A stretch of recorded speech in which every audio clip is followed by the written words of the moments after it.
Hi there, Luke here with another video, here for episode 4 of our Eurotrip 2020 series, where we traveled through France, Luxembourg, and a bit of Portugal.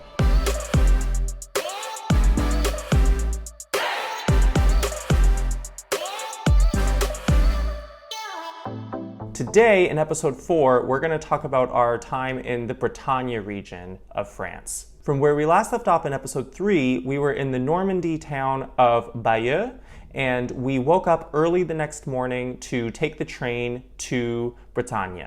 Specifically, we headed to the city of Saint Malo, which is a beautiful seaside town right on the Bretagne coast that has a lot of history and a lot of beautiful scenery to offer.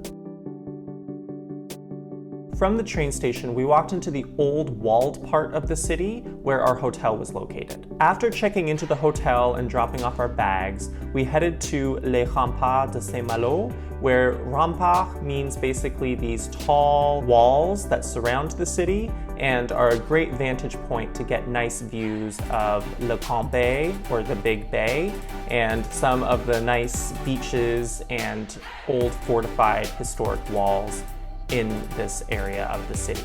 After we were finished walking around the Rempart for a while, we decided to walk more into the city center and grab a snack.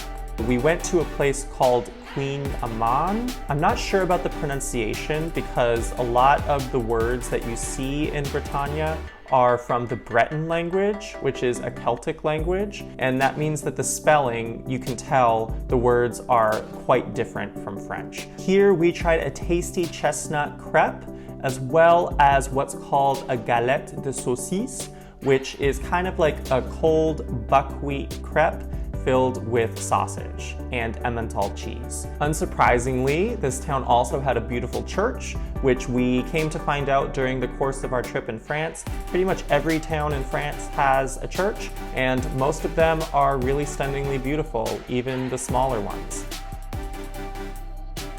As I've alluded to in some of my previous videos in this series, we were traveling around France during a bit of a heat wave, so we found that we would take breaks in the peak heat period, usually early afternoon to late afternoon, and we just hung out in our hotel room, relaxed, just kind of enjoyed staying cool, and then we would typically venture back out in the late afternoon or early evening to enjoy the lower temperature. In this case, we decided to pick up some ciders that were local ciders to Bretagne, and we brought them to some really beautiful rocky beachy areas, and we just kind of sat on the rocks and enjoyed watching the tide come in. Do be careful though if you're going to go out at this time, because if you're anything like us and you lose track of time, you may find that you may have to wade through the water to get back as the tide comes in. We didn't mind, it was kind of a funny experience, and the water wasn't too cold, but we were glad that we noticed it when we did, because we were able to wade through the water without getting too wet. From the beach, we enjoyed some more sunset views before heading back to our hotel and calling it a night. The next morning, we got a really great impression of the city because we decided to head out early in order to avoid the crowds. If you know anything about us, you know that we really love to see cities in early morning time because the people are generally sleeping and there aren't a lot of people out. There is also Cancale, which is more easily accessible during low tide in the morning. So we decided to take advantage of this, and we walked along the walkway to this island that is now accessible with the water tide not being so high. Going up here was a really nice walk in the morning, and we got really nice views from this different vantage point looking at Saint Malo from a distance. We had a day tour booked for Mont St around 9 o'clock in the morning, so we proceeded to the pickup spot for the bus. The bus took us from Saint Malo to Saint Michel, and we proceeded to the visitor center to make a reservation to visit the abbey. Walking from the visitor center to Mont St takes about 40 minutes by foot, and it was a really pleasant, easy walk. That 40-minute walk is a pretty flat walkway. We found the old streets were really cute, and they were a bit reminiscent of Diagon Alley for those Harry Potter fans out there. Once it came time for our slot to enter the abbey, we walked around the abbey a bit and enjoyed some views of the Seine estuary.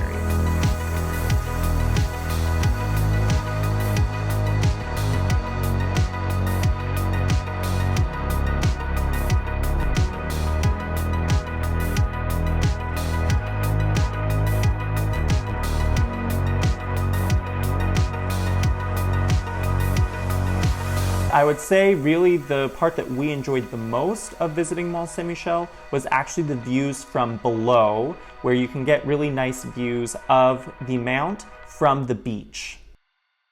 Upon leaving Mont St. Michel, we took the bus and on the way made a brief stop in the seaside port fishing town of Cancale. If you are in Cancale, you have to get the oysters. I don't typically love oysters, but I actually found these oysters were really delicious. The next day, we woke up bright and early and made our way to the city of Dinan. First up, we headed to the Chateau de Dinan, which has a really lovely exterior to just walk around and explore. And this is also a really great area where we enjoyed a bit of an earlier picnic lunch. After this, we headed back into the old town and just really enjoyed wandering with no set itinerary in mind. We just enjoyed wandering around the streets and watching some of the street performers that were there, as well as looking at some of the beautiful historic half-timbered houses. Another nice place to visit in town is the Basilique Saint-Sauveur, which is across from the Jardin Anglais. Dinan, like Malo, has these remparts, or these walls that surround the city, that are nice to walk along. Unfortunately, not all of the remparts are connected, so you kind of do have to weave in and out of the rempart, getting onto a rempart and then exiting the rempart, going back into the city, and then entering another rempart at some point.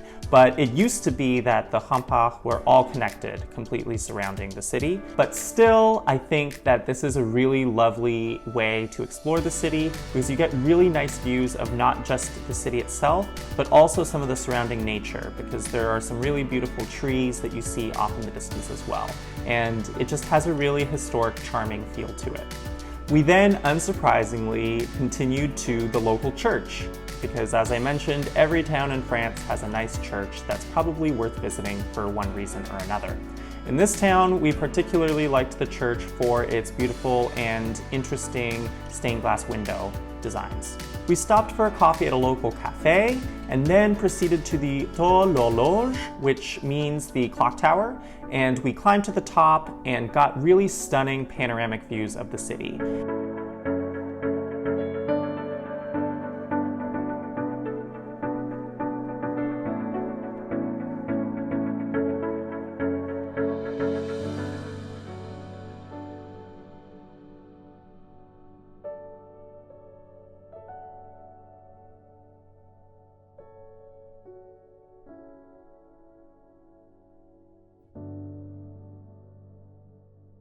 Dinan surprised me as one of my favorite towns that we visited in Bretagne, which I didn't really anticipate. All right, everyone, that is it for our first part of Bretagne. I hope you enjoyed it. If you did, be sure to give this video a like and subscribe to this channel for more content like this. In our next video, episode 5, we'll be taking you along to some other regions of Bretagne that we think are really beautiful and worth visiting. So do stay tuned for that. I'll see you at the next video. Bye!